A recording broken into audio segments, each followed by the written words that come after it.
out of something that you're not willing to put into it. You have to put your...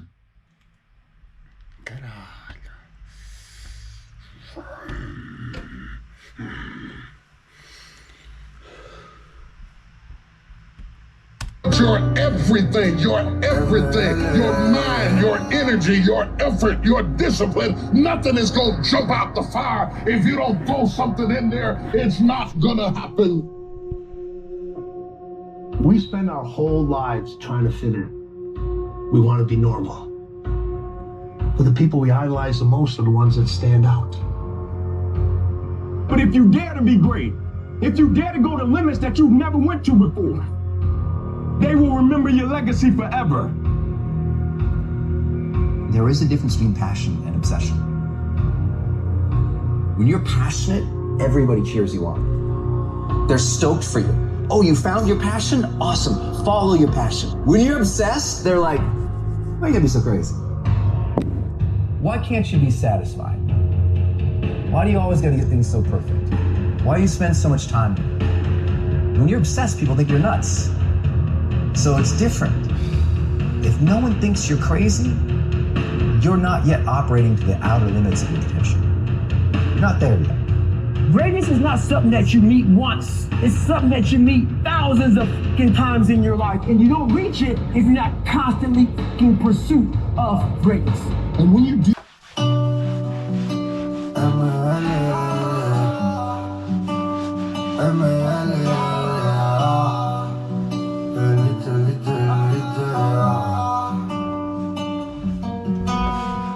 Recuerdo mis primeros temas con el ven y de jaja. Ahora abogado y todo se relaja. Me decía morateta, causa me baja. En alta, en baja. Las verdades que tengo no las sabe nadie. Vení por un tiempo se tuvo que manchar. Otro por una causa tuvo que marchar. Ahora receo si no veo en el aire.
Yo me cago en...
soy bandolero, ya ninguno yo le temo. Policía por la calle siempre me quiere ver parado.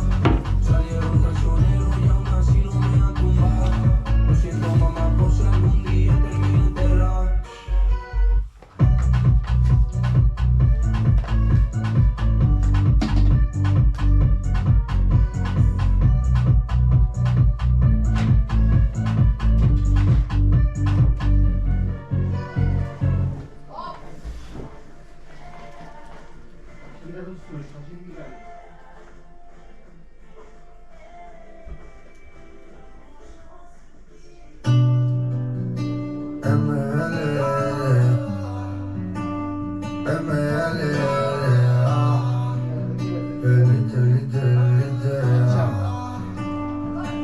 Nou, zet samen, ik heb Recuerdo mis primeros temas con el Benny de jaja. Ahora abogado y todo se relaja. Me decía morate. La mansión y mis hermanos. Solo de pequeño pasar tiempo y todo se ha quebrado. Hace como 6 años no recuerdo lo que soñaba. Y si yo soy bandolero, ya ninguno yo le temo. Policía por la calle siempre me quiere ver parado. Salieron traicioneros y aún así no me han tumbado. Lo siento mamá por si algún día termino enterrado.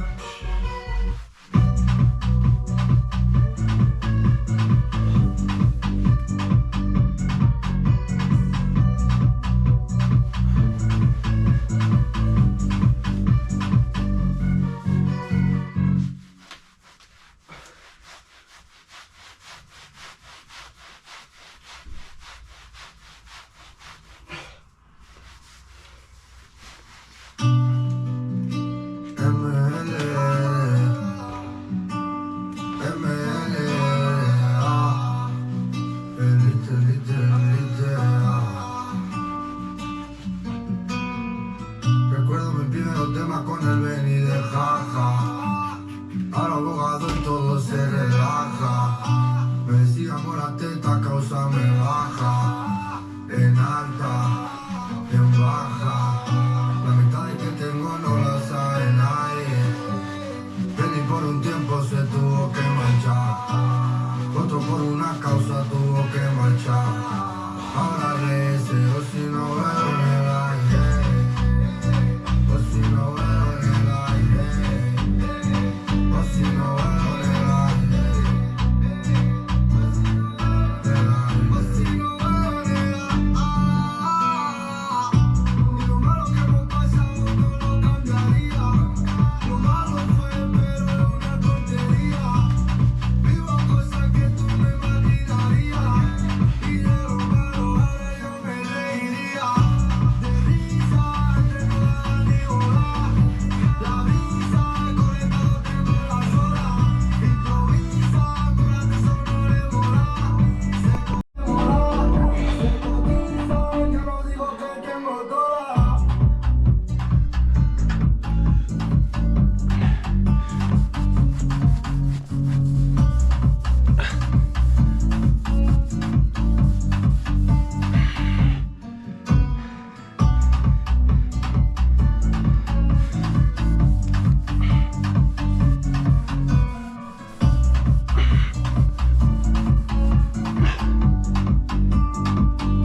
Cuando enano no muerde el pelo, la paranoia comienza a bajarme.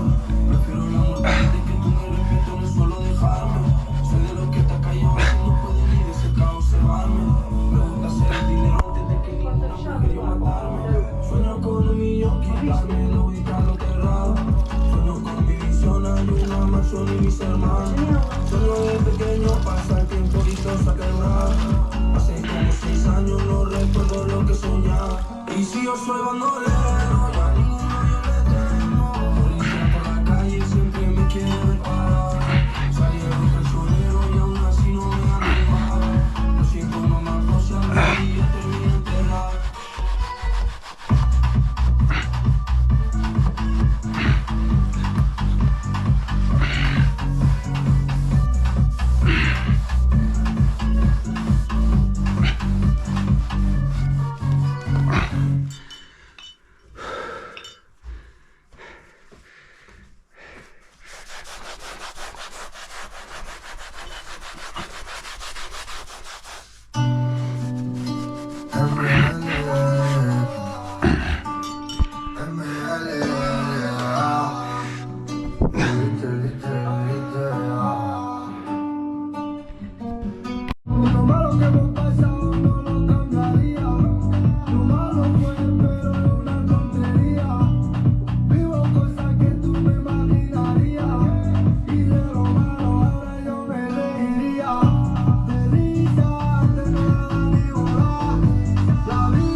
tested in life. And guess what? This is one test you can't cheat on. We all have our own tests. Some of us are obese. Some of us are depressed. Some of us are insecure. The military has a big old rucksack on the back. That batteries, water, extra gear. The extra gear is the shit we deal with in life. The only way to overcome it is for you and you alone to face it. You got to do the best work. And you're at least motivated. So those days you don't want to do it, guess what you gotta do? You gotta suck it the fuck up and do it. Stay hard.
Até 22 de maio, ter 10 euros em compras com a app e Plus, recebe um participação de 50%.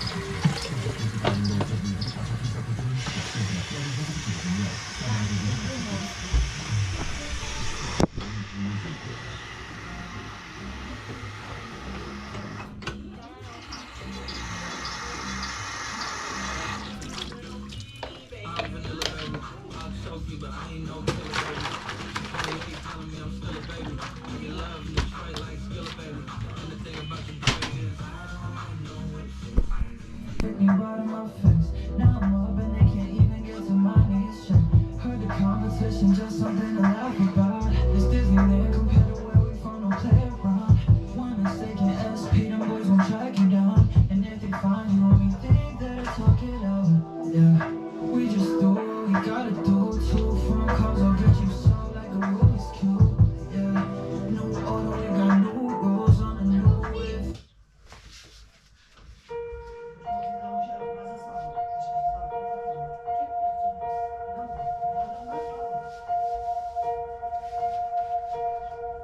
Because I know there's so many people that have the ability and just refuse to get off that couch. Refuse to study a few more hours. Refuse to go deeper, to go further. And that's where I gain the advantage. It's so easy to be great nowadays, my friend, because most people are weak. Most people don't want to go to that extra mile. Most people don't want to find that extra because it sucks. It's miserable. It's lonely.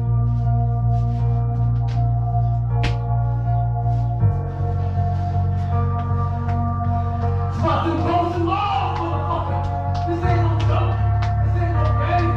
Who's gonna carry the motherfucking posts and the laws? I am, motherfucker. I am, motherfucker.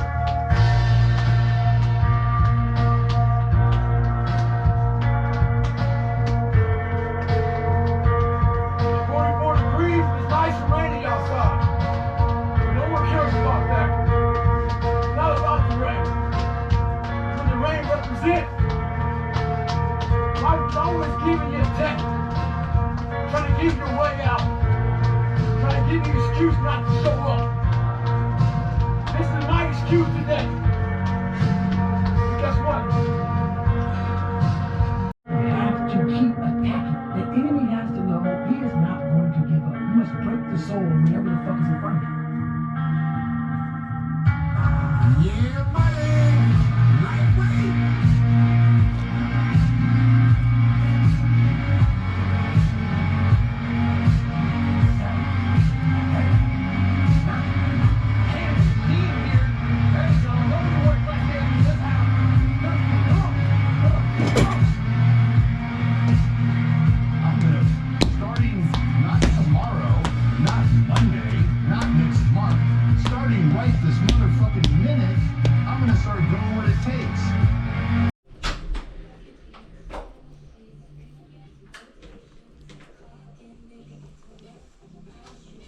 Vamos até onde?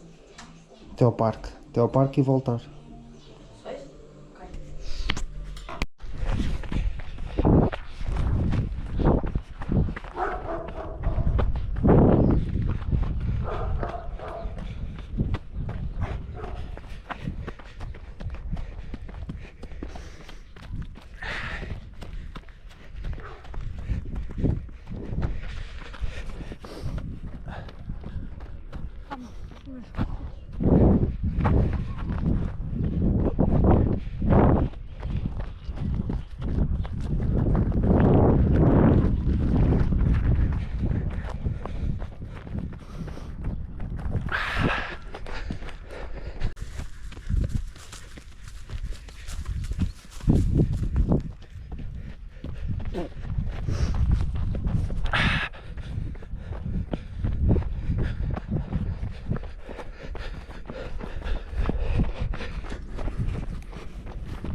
Aqui é uma boa vista, não é?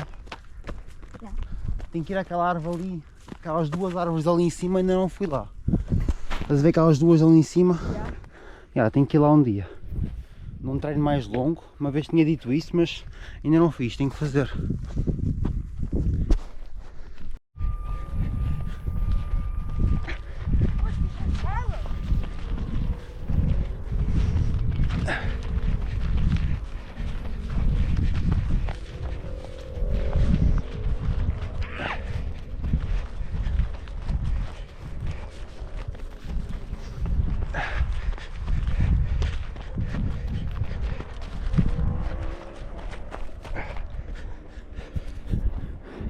Isso! Peraí!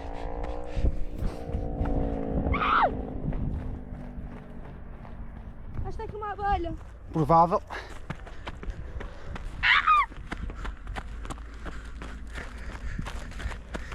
Ah, não era uma abelha.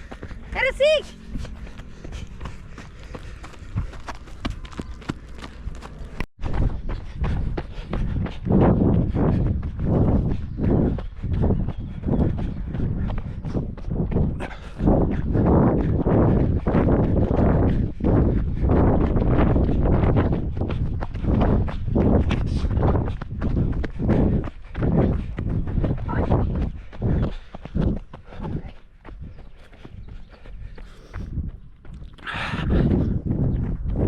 a ir bem.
So my first run, when I decided to lose the weight, I was, like I said, 297. I was about 32% body fat. And my idea was to run 4 miles. My first run, I didn't know how bad it's going to start to hurt me. I used to run before I was fat, and I'm like, fuck, I can do this. I ran a quarter mile and walked home. I walked home and sat on my couch and cried. I went to my mom's house, who was about maybe 20 minutes down the road, and cried again her couch, and I can't fucking do this shit. I don't know what to do. And my mind just kept fucking with me. I kept fucking, not good enough, man. This isn't for you, man. These guys are the best motherfuckers on planet Earth. You not that. If I try to make it all pretty and shit, that's not what my life was. It was a violent struggle, daily.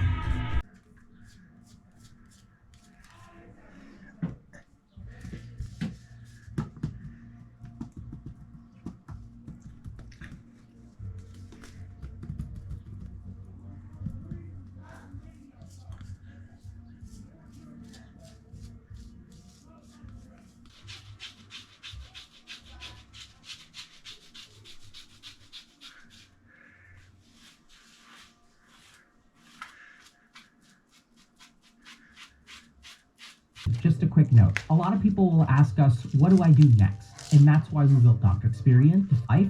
Most of the time when we look at successful people, we'll say things like, oh, this person is disciplined, or this person is good at resource management. But the problem is that when we look at someone who's successful, we don't know exactly how to do that, right? I can tell that I suck at managing my resources, and I can tell that they're good at managing their resources, but I don't know how to actually get better. So a good analogy of this is like if you look at a gardener who has a really great garden, you're like, that person has a green thumb. Noting that that person has a green thumb doesn't actually make you any better at gardening. When we use these terms like discipline or green thumb, or we say, wow, that dancer is so graceful, looking at someone and saying that they're graceful doesn't teach you how to be graceful. You don't know what they're actually doing that looks like performers that I work with. And as it turns out, these actually have to do with narcissism, sociopathy, and neuroticism. So we tend to think about these 3 things as bad, right? But let's remember that sociopathy, narcissism, and neuroticism are features of the human race. We all have these to some extent. When we look at something like narcissistic personality disorder or antisocial personality disorder, which is what we call sociopathy, these are when these features of us are so extreme that they start to become problematic. But y'all may have observed that people who are quite successful are a little bit more of an asshole than you are. And there's a good reason for that, and we're going to actually teach you how to be that in a good and positive way. So the first thing that we're going to start with is sociopathy. So one of the really interesting things is if you look at psychiatrists and surgeons, we test higher on the sociopathy scale than the average population. So let's understand a little bit about what sociopathy means. It doesn't mean that we're evil, right? So there's a lot of features to it.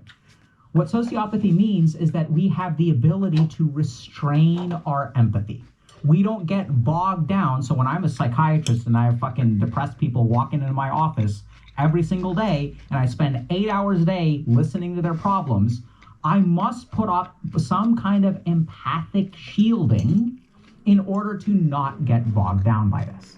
And this manifests in people who are very successful in a very specific way. They are very good at not getting suckered into short-term compassion and instead leaning into... Today we're going to talk about what separates the top 10 are a little bit more of an asshole than you are. And there's a good reason for that, and we're going to actually teach you how to be that in a good and positive way. So the first thing that we're going to start with is sociopathy. So one of the really interesting things is if you look at psychiatrists and surgeons, we test higher on the sociopathy scale than the average population. So let's understand a little bit about what sociopathy means. It doesn't mean that we're evil, right? So there's a lot of features to it. What sociopathy means is that we have the ability to restrain our empathy. We don't get bogged down. So when I'm a psychiatrist and I have fucking depressed people walking into my office every single day, and I spend 8 hours a day listening to their problems, I must put up some kind of empathic shielding in order to not get bogged down by this. And this manifests in people who are very successful in a very specific way. They are very good at not getting suckered into short-term compassion and instead leaning into long-term compassion. So I'll give you all an example of two people in my practice. So two of them had a very similar situation. When they turned around 17 or 18, something happened in their family. One parent basically left the household. They had two younger siblings each. It's crazy how similar these two cases are. One person leaned into short-term compassion, made the sacrifice for their family, and was like, you know what, the right thing to do is to not go to college and help raise my two siblings because my remaining parent can't do it all by themselves. The only choice that I have is to do the right thing.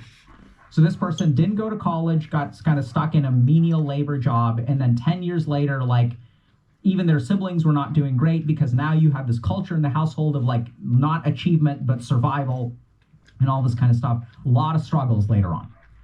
In the alternate case, we have someone who decided that, you know, like, yeah, it sucks that this is happening, but what I really need to do is like, if I really want to provide for my family, I need to leave them behind. I need to go to college. They worked incredibly hard in college, got an amazing job. So this person grew up incredibly poor, and then, you know, got an awesome job and is now making literally millions of dollars a year about 10 years later. And the other super cool thing is that this person now serves as a positive role model for their younger siblings. So their younger siblings are now crushing it because 6 years after they went to college, they're making $250,000 a year, which helps their family way more than making $35,000 a year working a menial labor job for a couple of years. So was it hard on their family for those few years that they were at college? Absolutely. But the key thing that I see about people who are very successful is that they do not sandbag themselves through compassion. And so practically what I want you to do is look at your life, right? So what is the price of short-term compassion? What are the sacrifices that you make in your life in order to be kind and generous and supportive to the people around you? Because what I find in a lot of people who are in the bottom half of success and performance in an objective sense, I'm not saying that they're bad people. I don't think anyone's a bad person. I mean, there are some people, but not the majority. What I tend to see is some people get suckered into short-term compassion, get guilt-tripped into crap, and then end up shooting themselves in the foot. They sacrifice so much, and then a year later, they don't have anything to show for it, but the people in their lives benefit from their sacrifice. So you need to be a little bit more sociopathic. Be a little bit more focused on yourself. Don't sort of get suckered into that short-term compassion. The second thing that we're going to talk about is narcissism. And this manifests in their mind in a very specific way. It's not just be a bigger